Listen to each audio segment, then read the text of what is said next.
Hi Living Guardians, Unseen Inquisitor here. So, with the start of the season, they announced Crota's End as the Legend Raid coming September 1st. This is pretty cool. It is what I labeled as a underdog of the top 3 raids I think it could have been, but I'm glad to see it. I hope I can snag myself a Necrochasm without it taking a year and a day to do so. And this means we can do a more refined prep video, but before doing that, I want to do a second speculation video. That's right, I want to speculate on what I think the encounters could be enhanced with, like what I think the raid design team might do for these encounters. A best guess scenario. I'm more than likely to be wrong, but I figure why not put it out there to see how close or far from the mark I am. Plus, I will discuss the encounters in their own self-contained video, even though I won't be going over how the encounters traditionally play. I'll be discussing them so I can reference that if needed and not really worry about talking about the encounters too much or too heavily in the prep video.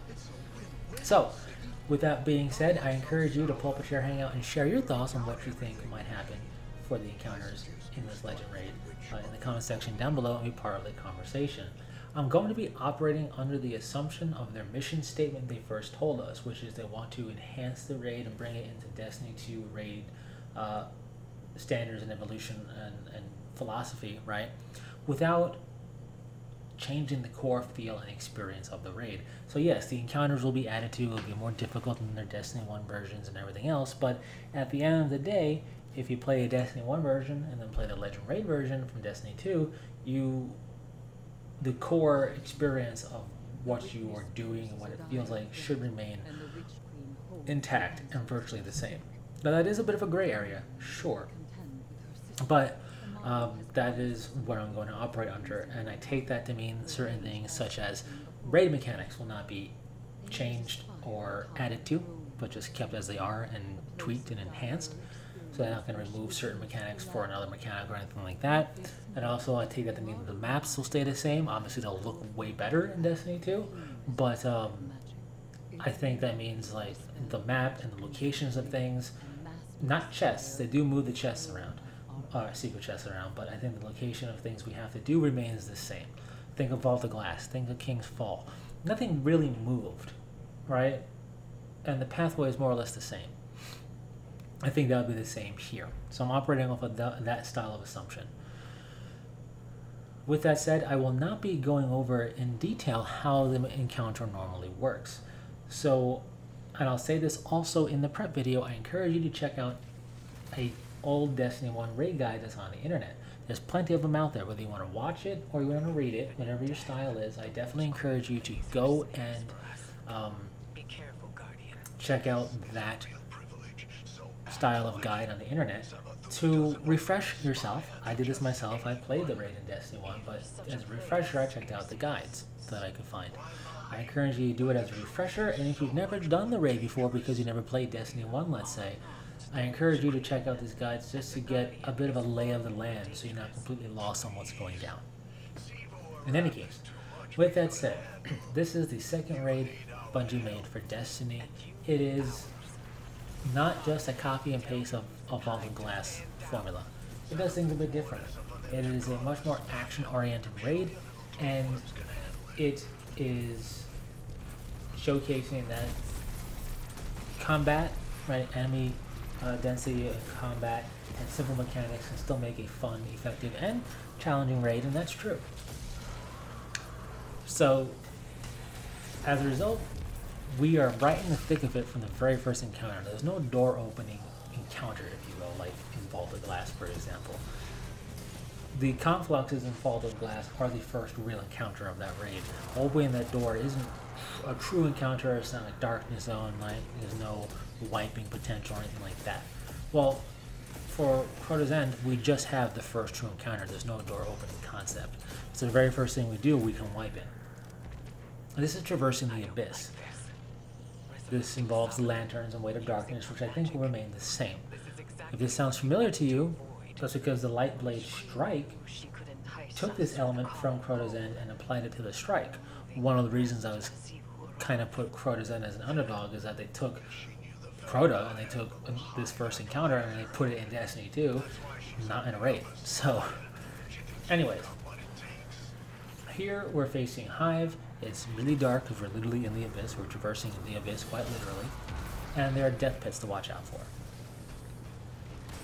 I think they will utilize the Year 3 version of this raid as the basis to enhance. I say this because they made some pretty good tweaks and some bug fixes for the Year 3 version of Crota's End in Destiny 1. I mean, it's still fundamentally the same as its Year 1 version. You know, that fundamental feel and drive and encounters are all the same, just some stuff within them is tweaked a bit. And in this case, in this first encounter, they added wizards at the end, where normally there weren't any. So I wouldn't be surprised if we see wizards scattered throughout, because they can be quite dangerous with poison clouds while we have Weight of Darkness. I think they'll also add some acolyte snipers, because they have access to that now. We didn't have that in Destiny 1 if I can recall correctly. And putting them off the beaten path where you really can't close distance to kill them with some short range weapons, so they can harass us the entire time, or a lot of the times when we're out in the open or whatever else. I think it's just a smart move. So there's that. Aside of that, and maybe having a barrier knight spawn at some point, I don't see too much really being added to this encounter. I feel this is like the Conflux encounter of Vault of Glass, right? They didn't really do anything to that encounter special, aside from the fact that they added a Wyvern, and they added Overload Minotaurs, and they added higher spawn density and more aggressive ads. But that's it. They didn't really tweak anything else, and I don't really foresee too much else being tweaked in this traversing of the Abyss encounter either, given the nature of the encounter and it's a burst encounter and everything else. So where is this spire? It's not a bad encounter, so I don't think much needs to be done to bring it up to snuff. I think, honestly, I think this is somewhat reminiscent of the first encounter of Root of Nightmares, but instead of doing that whole concept, we're trying to get to the end to then step on a plate to then cross further into the raid. So I think this is very reminiscent of Root of Nightmares' first encounter in terms of concept, only of course doing things differently. And therefore just increasing the spawn density, and like they already said, the enemy is going to be much more aggressive in contest mode. Will definitely be more than enough, plus adding maybe a champion and whatever else. So this brings us to the second encounter, and this video is going to go a bit long, so you saw that when you clicked on it, so hopefully you have a drink or whatever and you can hang out. The second encounter is where we build a bridge and get over it, right? We have the starting area and we have the fortress area. We have two sides, the starting side and the fortress side. The goal is to get the fire team to the fortress side so we can smash through and get to Crota, right? That's his fortress. So we have to build a bridge and get over it. The thing is, you only can cross the bridge if you have a sword from the hive, from the sword bearer. So you have to build that bridge so it's ready, so when you kill the sword bearer, you send somebody over. The thing is, there's annihilator totems that will wipe the fire team if they're not quelled. You keep them happy by having a guardian stand on their plates, the plates underneath each totem. There's two on each side, one on either side of the bridge. So when you start building the bridge is when the annihilator totems become active. So you have to build that bridge, quell the totems, kill the ads, kill the sword bearer. Somebody's got to grab the sword, traverse that bridge, and kill the gatekeeper. And that's a full phase of this encounter. I'm spelling this one out a bit more because it's important for what I think could be changed here. Now, what I think will be enhanced here is, of course, the typical concept of more spawn density of enemies. They're more aggressive, hive acolyte snipers throughout as well, and possibly I think a stronger plausibility for champions here if they didn't do it in the first encounter. Even if they did, why not have it here too? But I think the true change to the encounter itself is going to be in how the totems are handled. So I think what will happen is when you start the phase, as I call it, and a phase for the purposes of this is sending a guardian over and having successfully killed the gatekeeper on the other side, and the sword disappearing. After that, the sword will disappear in like 30 seconds or so, and I'll probably have the countdown timer in the sword ammo section this time, or on your guardian as a buff or whatever, you know, sword, and maybe some type of name for it, and then like a countdown timer. Either way, the sword will disappear. So you have to kill the gatekeeper when you get over there. Pretty pronto. So with that said, the moment that all happens, that's a phase. So the moment you start a phase is when the totems come to life, and when the bridge starts forming, and enemies start pouring in mass, and then eventually the sword bearer shows up, right? So I think at this time we get the message that the bridge is forming, the totems are awakening, and then 2 guardians are going to get a buff at random. I think the guardians will receive an audio cue, and there'll be a visual cue over the guardian that allows the fire team to help remind you, hey, looks like what happened to you? You got like a visual effect on you. Maybe you have a buff or something. That type of deal, right? So, and I'm gonna call it Totem Queller. So 2 guardians are chosen at random, and they're the only 2 guardians that can stand on the totem plates. If anybody else tries to, they're gonna take damage from burning. And then the encounter plays out as normal. Sword bearer appears. Here's where, if they wanted to kind of get slick with programming or whatever else they could, have the sword bearer call out a champ, not a champion, call out a guardian, right? So a 3rd random guardian who doesn't have a totem buff could be marked, and that's the only guardian that can pick up the sword. I don't know if they'll go that far. I think definitely the totem quelling, and the sword bearer show up, you gotta kill the sword bearer, then somebody grabs the sword, goes over, does the rest of that phase, and then once that concludes, the bridge disappears, and the totems go silent. When the totems go silent, the buff will disappear. The moment the next phase starts is the moment that we get those 2 buffs appear randomly on 2 guardians again. Now this does mean you could have this appear on both sides of the chasm. 1 guardian on each side could have it. And I think to make it easier on themselves, they could have linked the totems together. So if I'm standing on the starting side and I'm standing on a totem and I look directly across the chasm to the fortress side, the totem that I see is linked to my totem. So if somebody on the fortress side has the buff and I'm already standing on this totem, they have to go to the totem to my diagonal, the one that's opposite the totem I'm not standing on from my side, to quell the 2 totems, if that makes any sense. I think it'll be easier that way if they're just linked that way. Yeah, I just think that might help it out just for ease of programming. If I'm no programmer, but I'm guessing that might be helpful. In any case, I think that change, in addition to the spawn density and enemies and whatever else, isn't going to necessarily be the only change, but it's the best one I could come up with. Now, what they do past that, I'm not sure. But I think this will lead to eventually the year 3 end of this encounter, which is that everybody gets a sword, and we gotta go in a massive sword fight against a bunch of knights, including gatekeepers, and we gotta kill those gatekeepers. So that could be pretty cool. But yeah, that's my best guess for this encounter. Nothing too crazy. And in fact, that might be the only thing, because up next, if the encounter before we get there is the throwaway with the Shriekers. The Shriekers have a barrier. You have to kill the Shrieker to drop the barrier. And the barriers need to be dropped quick, traditionally, because this is where the other secret chest for the raid is. It's in a door that's slowly closing. You gotta kill these Shriekers and make it through this hallway to get inside that door and then open that door for everybody else. If there is no chest in here and there is a catalyst quest, then I think this will be part of the catalyst quest. Anyways, the Ear-Ute encounter. This is a doozy. Originally, I thought they were going to deep dive it because it's a timed encounter in the game normally. You have roughly 2 minutes and change to kill Ear-Ute or you wipe. That's it. You kill all the ads, you kill the Shriekers, you drop the barriers, you kill the knights and everything else so you can kill Ear-Ute. In Year 3 had a challenge where the challenge was only completed if you killed everything in the room before killing Ear-Ute, so you got your ad slaying check right there.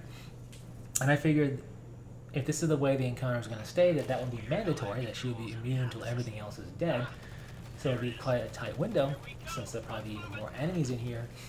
But they might include the deep dive concept of a glowing yellow bar to help extend the time, and maybe we can summon it if we stand on some fissures or whatever that appear at random when you kill half of the enemies or whatever. In any case, that was my original thought. And then I took a look at the trailer. I didn't look at the trailer right away. So I took a look at the raid trailer, and in one shot, just for a couple of seconds, we see a unique looking hive wizard staying underneath the oversoul, basically where Crota spawns in. It looks like you. And she's never stood there before. So unless that's a cool shot for the trailer, this got me thinking, could this be their most drastic overhaul of a Legend raid yet? But yet still keep it in theme? Could we get a more proper boss fight for Iryut going on right now? Like going on here? That would be crazy, and I think it would definitely split the player base on their feelings towards it. But when we look at the second to last encounter in Vault of Glass, which I think, funnily enough, is called Gatekeeper, they really overhauled that to be a true, proper encounter, and it worked, and it felt great. This would be different because it would turn Iryut into a raid boss fight, which she was not before. The whole trick was getting to her. Once you got to her, she was down very easily. So I'm going to go off on a super deep end here and go on a crazy limb and state we do the encounter as normal. And when we get to the wizard that we think is Iryut and we kill it, maybe we get a rumble, we get a typical high shrill wizard shriek and laugh or whatever, and then we see Iryut outside of the crystal area where Crota would normally spawn in, and we get a boss health meter and everything else, and now we have the true fight on our hands. That was just the start of it. I have no idea what they would do, to be honest with you. The only reason I'm even entertaining this as a concept is because I want to put it out there just so I can say, aha, I was super off the mark, or aha, I was pretty close, right? But the only reason I see this is, or I'm saying this, is because I saw the trailer and I saw that one image that looked like Iryut, where Crota would be, and she's never been there before. So if we do have this turning into a proper boss fight, either we go into the room and it starts that way, or I think it'd be even cooler if we enter this Iryut section and we go through, revives, respawn restricted zone, so it feels like normal. We kill her, the darkness zone goes away, or all of our tokens are refunded or whatever, and then we get that shrill, and then we turn around and see Iryut more or less, and we go, oh, we're not done yet, and then you have this fight. Now, how this fight could work, I don't know, but I do think it will be in typical Destiny 1 style. So even though it's not normally like this at all, right, as I mentioned, this is not how Iryut is in the actual Crota's End raid. If they turn her into a boss fight, I think they'll do it in homage to the Destiny 1 way of having second to last encounters, which is teaching you how to face the boss, right? Think of the Daughters of Oryx before we face Oryx. That basically is a rundown on how to do the Oryx fight. Think about Gatekeeper as teaching us to go in the past and the future to get the relic and do things for Atheon. Even Wrath of the Machine is teaching us that boss fight is a 2-encounter boss fight. The first encounter is teaching us the room and everything, and then the true proper end boss fight happens in its own thing, and that is where we build up what we learned in the previous encounter. So we don't really do this in Destiny 2 necessarily, but we did in Destiny 1. So while this would be a change made for Destiny 2, I think they would do it in homage to the way things were in Destiny 1, because the Iryut fight, in all honesty, didn't teach us anything for facing Crota. So maybe they wanted to make that up and make it teach us something, so they make her into a boss fight. The best I could think is that Iryut won't be damageable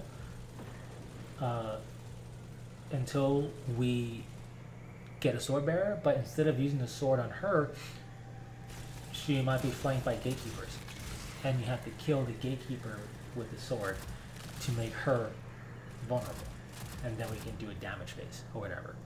That's my best guess, is that we do things to get a sword bearer to spawn, to get the sword, to kill the gatekeeper, to get you vulnerable for damage. It's similar, albeit not at all in the intensity of the Crota fight, so it kind of would teach that in a way. We're all clear, Finch. We're heading in. Maybe her enrage / final stand is the first time we see the Oversoul. I don't know, that's a bit of a stretch. But in any case, that's my best crazy guess for what could happen with you based only on seeing that one image from the trailer. So, moving on, so we're not here all day, let's discuss Crota. Crota is the son of Oryx, final boss of Crota's End. Who would have figured, right? And it happens in the same room that we have the Ute encounter, however it's going to be. Crota's presence is a debuff that I think will still be there. It limits health recovery. Basically, your health won't naturally regenerate like it typically does. That recovery is going to be gone. You can heal from the Chalice of Light, that I think will be there, but not in Master Mode. You can heal from, in Destiny 1, Red Death, so things like Crimson or Devour, or a Healing Rift, or a Healing Grenade, or a Well. But outside of those instances, you can't heal. We have a lot more ways to heal in Destiny 2, so it's not as big of a threat as it was in Destiny 1, but it's still a threat nonetheless. You know, when you're mid-fight against stuff and you're used to getting your health back, you're not gonna. So, with that said, I definitely think Strand Titans with the new aspect would be pretty cool here, but I'm getting ahead of myself. Anyways, I think more or less how we fight Crota remains the same. We have to get the sword. The sword is how we hurt Crota. That's never changed. I think the shield will be like it is in Destiny 1, and not like it is in Dares of Eternity. Crota's shield in the raid is, first off, ridiculously potent, regenerates really fast, and is damageable by weapons. Crota will one-shot you with his sword in this raid. It's just the way it is. So, you will not be using swords, I hope anyways, to make Crota kneel. To make Crota kneel, you're going to do it with weapons. But I think we might get a Wrathborn Predator style of fight or concept here, in that I think Crota's shield will be immune until we kill a special yellow bar who drops a aura that we stand in to be able to drop his shield.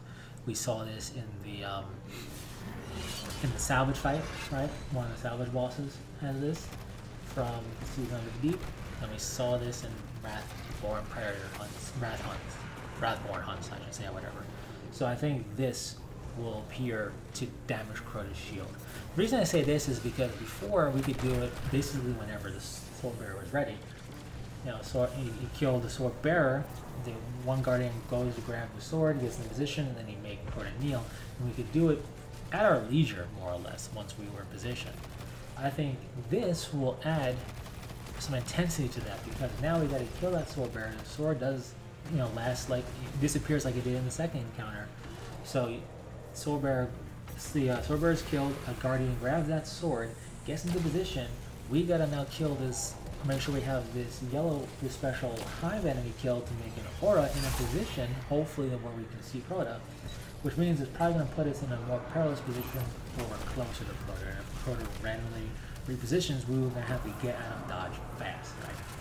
So, that's why I said we might see something like that. The Oversoul, I think, will pull a year 3, where every time his shield is restored fully, the Oversoul spawns in, so we have to be prepared for that. And when he enrages, he has the Oversoul all the time. Every time he kills the Oversoul, it comes back. And every time he kills a Guardian, it powers the Oversoul, and we gotta kill the Oversoul. So, be prepared for some Oversoul killing. That's all I'm saying. Anyways, with that said, that's my best guess for the Crota fight. I mean, think about, they changed Atheon up by how you do the Oracle stuff. They didn't really change Oryx up that crazily. And I don't think Crota is a fight that they can change up too crazily, but I think can add it to be a bit more dire and a bit more frantic to drop his shield to make him kneel, where we have to have a special order to do it. So you want to keep that hive alive, right? You don't want to kill him right away, especially if you're having trouble getting the sword ready to go. So you don't want to kill it too soon. You want to basically kill it the time the sword is ready, because you're going to have that aura, which only lasts a certain amount of time, so you're trying to maximize the amount of sword swings you can get on Crota, or at least get in the kneel twice in an encounter, or in a phase, I should say, for damage. So I think that'll make it tighter and more frantic, which I think can be fun. Anyways, with all that said, that is my best guesses for the encounters. It's been a long-winded conversation here, but that's my guess. I encourage you, of course, to share your thoughts in the comment section on what you think for each encounter. Do you think your Ute is going to be like Remember in Destiny 1? Or if you saw that trailer and you saw your Ute standing where I saw your Ute standing, do you think we're going to get your Ute boss fight? And how do you feel about that? I'm on the fence. It all depends on how that boss fight goes down. We don't have a traditional regular boss fight in this raid, so that would be a change. At the same time, is it a change for the better? I don't know. At the same time, again, having an encounter that is at best 5 minutes long, if we can double its timer by extending the time, whatever we have to do, right? Is that cool? Or is that no longer allowed in Destiny 2 raid philosophy? I don't know. We'll have to wait and see. Anyways, thanks so much for stopping by. If you made it to the end of this video, awesome. Comment oversoul in addition to whatever else you want to say, so I know you made it to the very end. And until next time, Guardians, stay frosty.